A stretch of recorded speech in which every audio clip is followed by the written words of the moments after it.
It was a Monday, December 18th, and they said, you cannot be giving these people all the money. You have to register this as a business. We're going to pay you as Vaughn Constable, but you need to register this as a business and do the campaign separate to raise awareness and funds, okay? But you need to register this as a business. They paid me and I went back to New York. I went to deposit my check and then the bank called. They called me into the office like, what did you do to get this? Because, I mean, I was not used to having that kind of money. Yes. And they wanted to see what is it that I had done to have that. And I showed them pictures, like, what is it that I did? And then they actually opened a business account for me without even a registered business.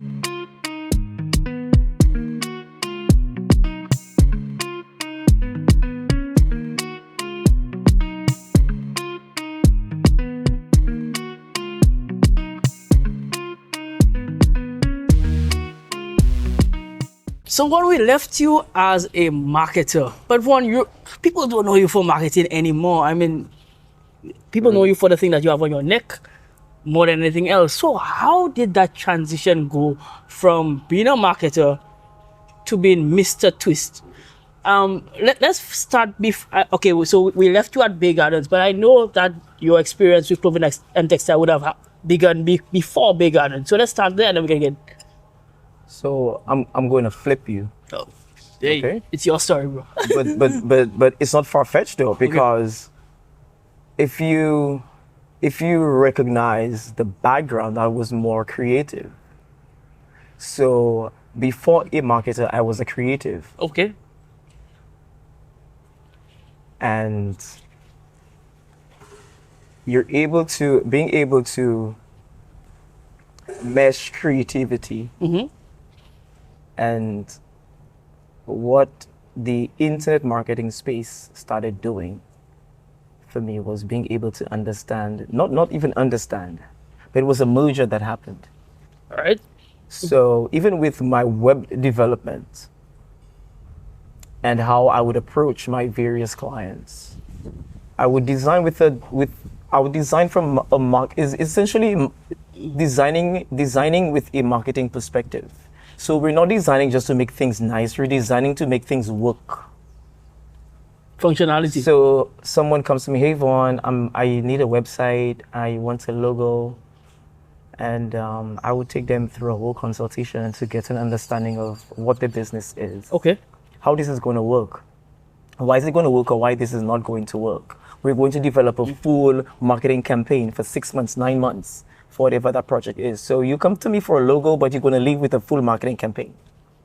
There is no need for me to build your logo for you to go somewhere else to get your shirts, your caps, whatever marketing paraphernalia that you need for your brand or for your business. So they work hand in glove. My first degree is in internet marketing. Right. I studied with the Capcut Institute of Marketing with the UK.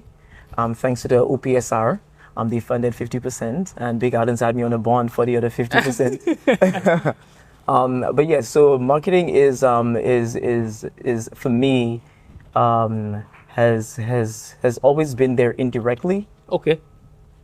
And it just felt right into suit with the advent of the internet, and how we developed an identity for not just hair, but for what my true knack is within the full creative realm. So much so, when I moved to the US, I enrolled again into the Art Institute of New York, where I did my other degree in web development and interactive media. Right. So by profession, I call myself a web designer. But still. I design, yes, I still do, yes, I still operate a web development company. Okay, I mean, it has shifted where, I mean, there are so many open source platforms now that we don't necessarily go into coding and all that stuff. But yeah, we've done typography, type classes, coding classes, I've done all that stuff. Wow. So then where did Twist come in? Twist, oh God. Twist is an experience of its own. Twist is a brand that evolved out of something, I guess, that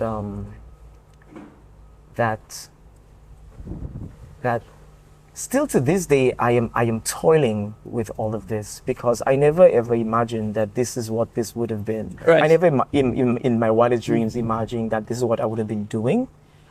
Because remember, we started with bow ties. Yes. We started with bows. The logo is inspired by a bow bow tie. tie, yeah. Okay. If you look at the twist, it's actually a twist. Okay. Some people see a butterfly, but it's inspired by a bow. But to look back at 8-9 years, we're moving into 10 years, and to see how it's developed into a lifestyle brand of products. Over 40 products we carry. Speaks to the importance of branding, concept development, and not just tying any business to one product, but to find what works where as you navigate what you have to navigate, be it geopolitics,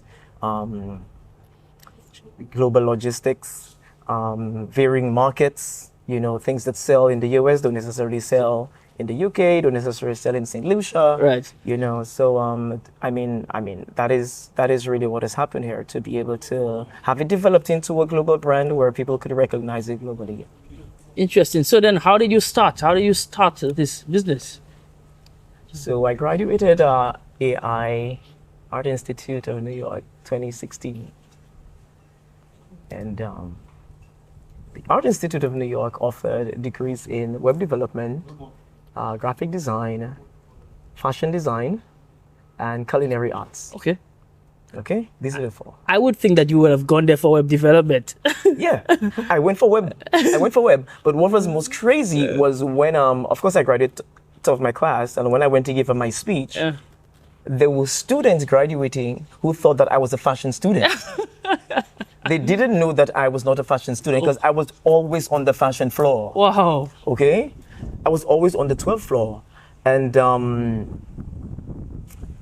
it was my really good friend, Sia. Sia is from West Africa, Sierra Leone. And she did fashion. Okay. I did web. And she lives in the Bronx.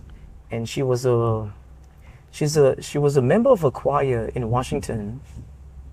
And they had to perform at a 2-day event down in DC. Right. And the pastor had given her they had commissioned her to make the outfits for the delegation.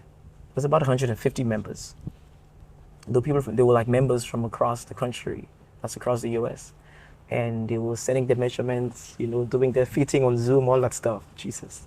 And I was helping her sew clothes. So she was cutting and I was just sewing. Right. I had just graduated, I never worked anywhere because I only did internships. Right. So I was helping her sew for like 2 weeks. I'm in the Bronx helping her, and we were making clothes. And one day I just said, but Sia, what are we going to do for the men?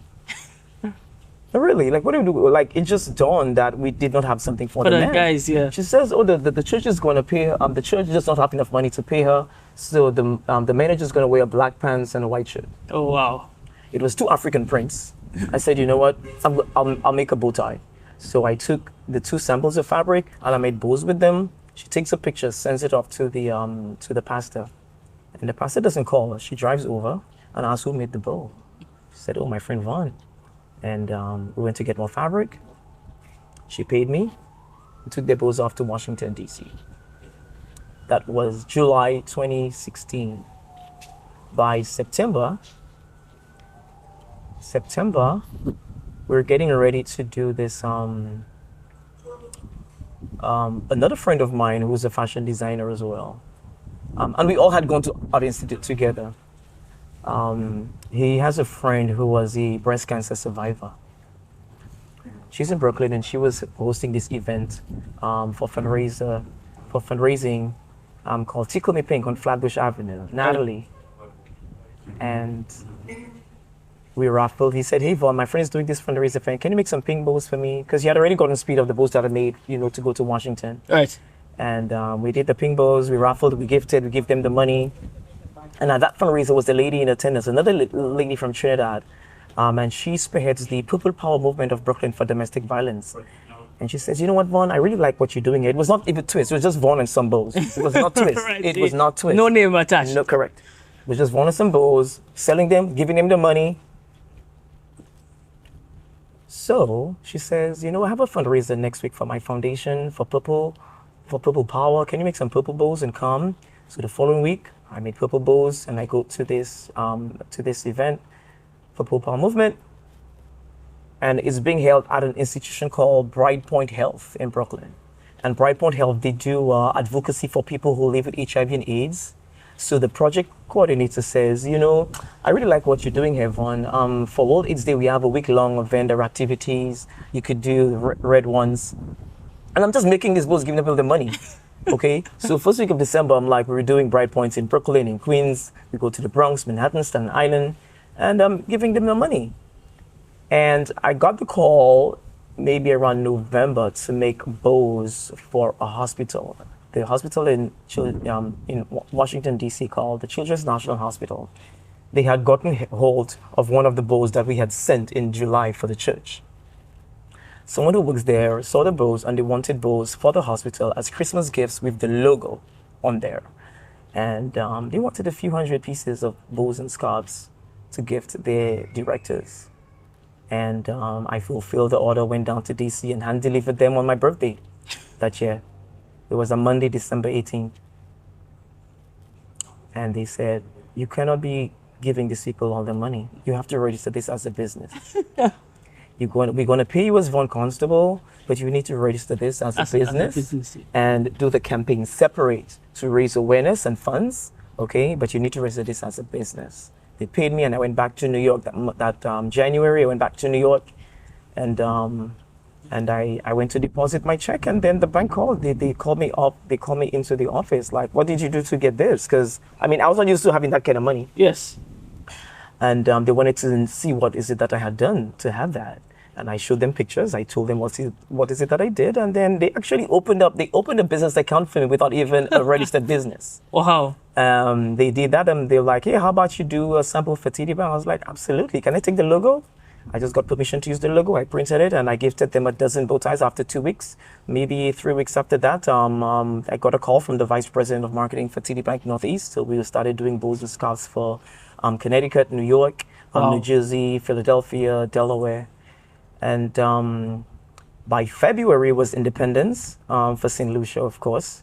And I made the first bow tie. The then Prime Minister was visiting New York at the time for the town hall. And the Consul General called me and said, hey, Vaughn, we want a gift for the PM. He's coming in. So I made the first. That is what got me to make the first St. Lucia flag bow tie. Yes, wow. I made that gift. I went to the meeting, he opened it up and spoke to how they're always encouraging our St. Lucia nationals in the diaspora to come home and set up shop, be part of the local economy. And that is when the quest started to bring twist to St. Lucia. Beautiful. This is an amazing story and we will have more of it after this break. Creating videos can be tough, but it doesn't have to be. Let me show you how Veed makes it easy in just 3 steps. Step 1. Upload your video to Veed's platform. It's as simple as drag and drop, no tech skills needed. Step 2. Edit your video with powerful tools. Add text, music, and effects to make it pop. Step 3. Export your masterpiece in seconds. Share it with the world and watch your creativity shine. Want to try it out? Use code VEED20 for a discount. Stop stressing and start creating with Veed today. You spend months planning for the perfect event. You have great guests, you have great speakers, and the event is a success. But in 24 hours, it's gone. But what if it doesn't have to be? Introducing Event Voices by Game Changers. We shoot a live podcast episode at your event, turning your speakers into content. We blend our production quality with your event. Your speakers plus our production quality and distribution equals more leads for everybody. For more information on how you can transform your event into something game-changing, contact us via the information on the screen. All right, Vaughn. So we're back. When we ended the first segment, you had given your first bow tie to the then Prime Minister of St. Lucia. And then somehow that caught fire in the diaspora. The St. Lucians everywhere wanted Vaughn's bow ties. Tell me a little bit about that story. So living in America, you are reminded every day that you don't belong. And we all in the diaspora have this sense. We have to find this. We are searching. It's a constant yearning for a sense of belonging. And for eons, Jamaica has done a very good job at branding themselves. So much so Americans believe that Jamaica is the whole Caribbean is Jamaica. Trinidad has done that as well.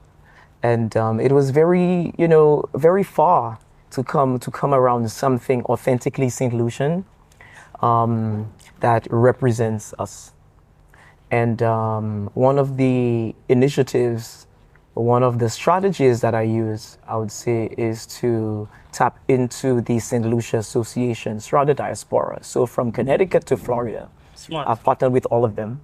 Toronto, Calgary, Ottawa, Edmonton, London, and would showcase these products throughout the independence celebrations. Beautiful. So that's how they got to know about your bow ties. Absolutely. So then, I'm understanding that it started in the diaspora and then it came to St. Lucia. Yeah. Is that yeah. correct? I mean, everything I post on my social media, everybody in St. Lucia wants it, so I have to bring it. I had to bring it. Not just that, but there is what can I say to that? It has always been my dream. Once this started, and I got that, that catalyst of bringing it to St. Lucia, Right. for it to be called a product of St. Lucia. Got you. Everyone knows that it did not start there, so it cannot be called Made in St. Lucia. Right. So what I would say is that the ability to call it a product of St. Lucia has been a long time coming, and I'm really happy that I came home. There's a particular appetite for the products here, but I have to remember that it did not start here. You have to be reminded that most times, the clientele here on the island mostly just want this just for independence, for one day of the year. And never again. Yeah. For example, they would ask, oh, so where can I get this? Like, where is your store? Where is your shop? You don't have a shop? You should get a shop. No, I'm not going to get a store because it's not going to sustain us for 12 months in the year. Okay, so that's why I'm going to go to the outlets to get it. But yes, so the focus has been to have them made available to locals here when they would like to have them, and have them, have everyone around the world have access to them, be it on the website or be it in the local outlets. Got you. So then somewhere along those lines, so this is, we talking about St. Lucian bow ties and St. Lucian ties and St. Lucian products. Yes, they're flag-inspired products, yeah. Flag-inspired products for St. Lucia, but somehow I've seen prime ministers that are not St. Lucian prime ministers with your bow ties. So explain that to me, Vaughn. So as anything else, not anything else, but as any growing business would, to be able to duplicate and automate, a product or service is the thing to do with any business that you'd like to grow and evolve. One of the beautiful things about Twist St. Lucia Limited is that it's registered in St. Lucia, of course, and that makes our products a CARICOM product. Wow. You know what CARICOM is, right? Yes, we do. Every product of Twist is automatically a CARICOM product because it's a registered business in St. Lucia. Because St. Lucia is a CARICOM country. I never thought of it that way, but you're right. Yeah. So why not duplicate it for the other Caribbean islands? That makes a lot of sense. Oh, I'm going to give you a good spin. Last year, Twist St. Lucia became a member of the Caribbean Hotel and Tourism Association. Wow. Oh, full circle moment, eh? Voila. Full circle moment. Absolutely. Yes, we're in Antigua, we're in Grenada, Dominica. We're headed for St. Kitts later this year, and we have a few other. We have at least 26 Caribbean island sample products that have been sampled throughout various hotels across the region. Beautiful. So then you took a concept that worked in one destination and you've duplicated it successfully across the CARICOM. I think that's very important, Vaughn, because sometimes we think of ourselves. Sometimes we think of ourselves as, just St. Lucian only, but we don't think of ourselves in terms of the Caribbean market, or think of ourselves in terms of a wider Caribbean people. Speak to the importance of that. I would say that we have to take time to recognize, okay, we could have a plan. Yes. We could have a plan for a business. We could have a plan for a product. But then you start the business, and as the business evolves, the market is going to direct the business. You could have your whole business plan, but then something happens and you have to pivot. Yes. You have to shift. So you constantly have to be ahead of the curve. Absolutely. You have to pay attention to the data. Like I said, okay, for example, I'm going to take you back to 2019. Okay, we first came here 2019 to bring Twist to St. Lucia, and then COVID hit. Okay, so then we started making masks to match the bow ties. Okay. Okay, and then the ladies were like, "Oh, but Vaughn, I cannot wear my lipstick, so I want earrings." Okay, so I started making earrings, and then they wanted necklaces and bracelets to match the earrings. Okay, and I would do an event, but Vaughn, I have all that already. What else you have? What else you have? Okay, can you do this for me, or can you do that for me? I mean, you're not going to make everything somebody asks for. Yes. But then you're going to listen to what the market is saying. Yeah. Yeah, you're going to listen to the data. Let's get, receive the information. You may not do it at that time, but if you do events around the world, I mean, anybody who has followed what is it that I have done have seen how I have traveled around the world showcasing these products. You take the information from those, from your customers and file it. And when it's time to pull out the hat. Okay, if one job this, one job's another product, So you use the information, make it make sense where it is. Yes, Nationals in the Diaspora is really where it started. Once it got to St. Lucia and the hotels got involved and the tourists buy them every day, we had to shift, okay? And the shift is that, they've become the bigger share of the market. So yes, from Nationals to being first tier, now tourists, on the island is now the greatest share of the target market for our brand, and we are grateful for that. It just makes sense to duplicate it for Caribbean islands. Absolutely, that makes a lot of sense. Bro, you can take a man out of marketing, but you can't take marketing out of a man. I can realize that you're still a marketer, bro. Just listening to what you said, you're still a marketer. It's just the reality. Blame both of you. All right, we know who to blame. Yeah, we're scheduled for another break, and we'll be right back with Vaughn Constable right after this. Hello, Game Changers. Over the years, you guys have consistently expressed how happy and how interested you are in the caliber of guests we feature on Game Changers. Well, now we're going to take it to the next level. These very same guests will now be instructors in an exclusive community, giving their insights and ideas to transform the game for your own business. We are launching 2 communities, the first of which is called Your Next Move. This is for entrepreneurs looking not just to make their enterprises profitable, but also to make it transformative. The second one is the Creatives Hub. This is for creatives looking to transform their art through the insights of practitioners who have been there before. This is not for everybody. It's only for those who are looking to transform their lives and truly elevate the game. So, if you're interested, follow Game Changers via the link to our Patreon today.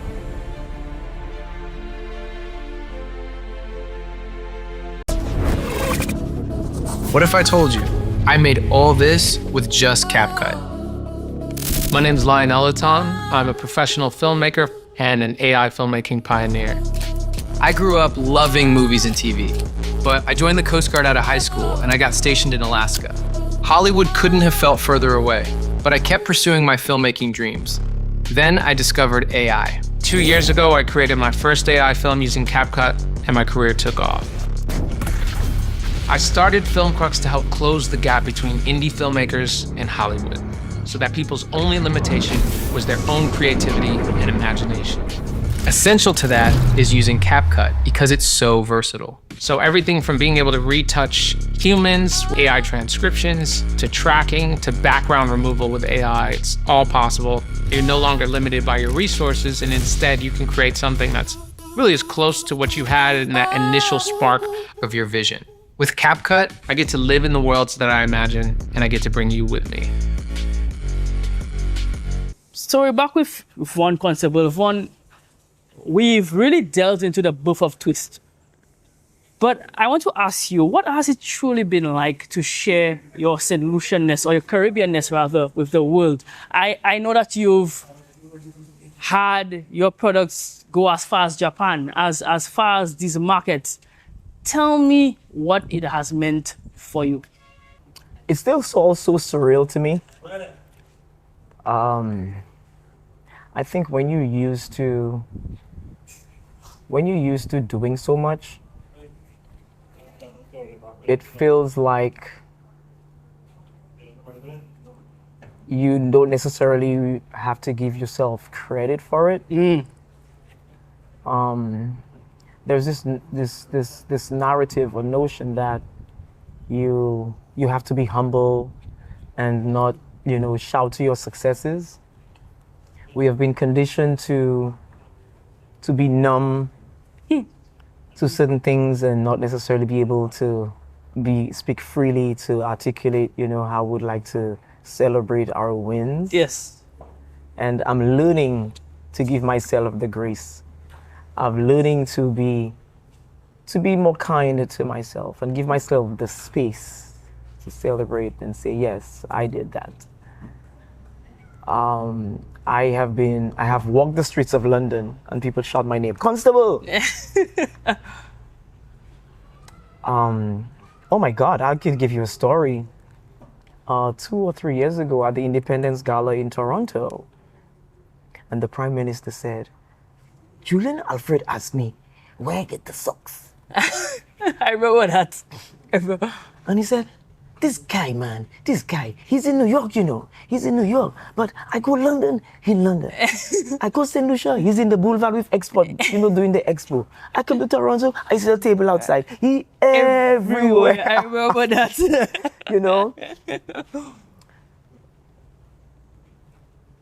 I mean, every time he would wear the product, I would get a flood of pictures on all of my phones, in all my DMs, all my pictures. Vaughn, the Prime Minister, people are watching it on the TV and they're sending me the picture, they send me the screenshots.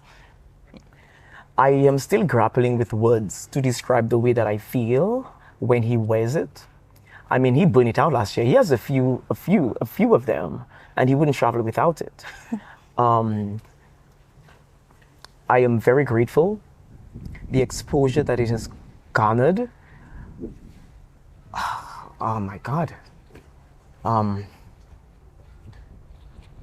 Yeah, we're shipping to Japan. Last year I had a distinct privilege to represent St. Lucia as the curator for World Expo in Osaka. Wow.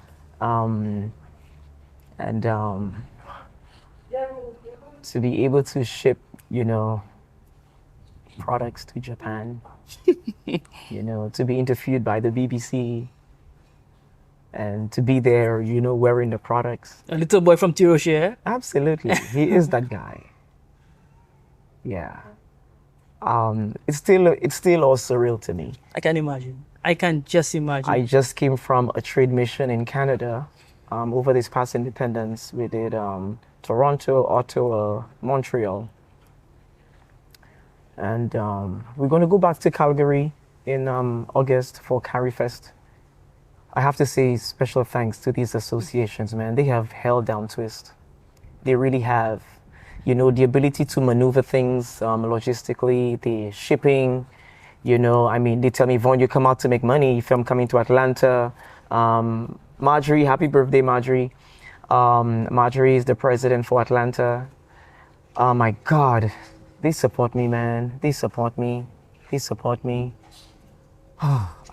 is nothing I can say. All of these associations throughout the diaspora, they have certainly, they would house me, they would host me, make sure, hey Vaughn, you have eaten already, you need me to hold onto your table while you go to the bathroom, You want to ship some things to my house, you know, we could hold on to this inventory. You don't have to take it back. We're going to sell it to you when you leave, you know.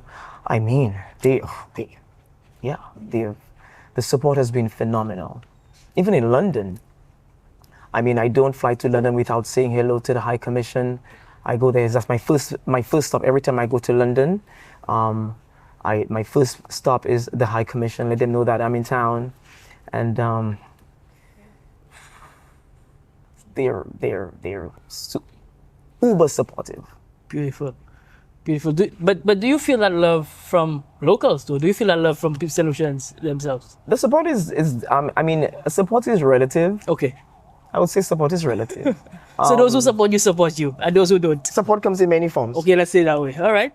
Support comes in many forms. Okay? Okay? There are people who have never bought something from me. But they support you. Okay? And they support. They support in the capacity that they can. Fair. That's fair. And let me tell you, sometimes the non-financial, okay, is the strongest of support. Okay? An endorsement. Okay? That's to true. say my name in rooms that I'm not in. I've had that experience as well. Okay? My God. Oh, I mean, yeah. So support comes in many forms, shapes and sizes and colors. Beautiful. So you felt the support all around, and you have to be grateful. I get support everywhere. I mean, the same way there are people who are not very flattered about what, I mean, there are people who believe that a national should not be profiting from the flag. There are ministers who feel that way about my products as well, you know, but I say that to say there is more support than people who, you know, I look at it as my cup is half full. Okay. I tend to look at, I'm an optimist like that.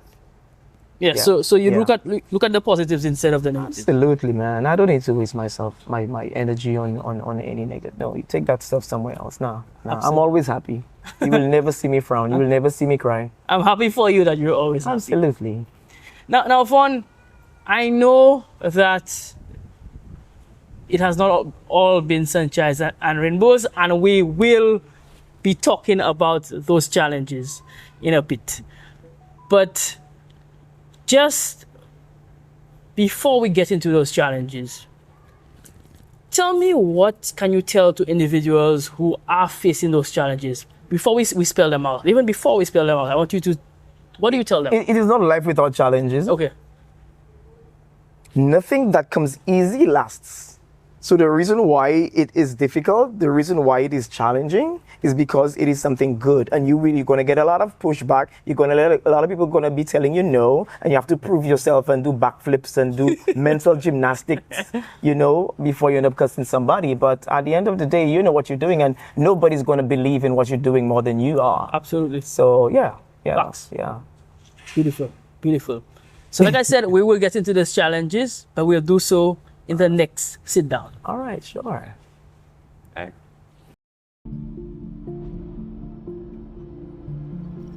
This episode was recorded on Riverside.fm. Log on today to start your own podcasting journey.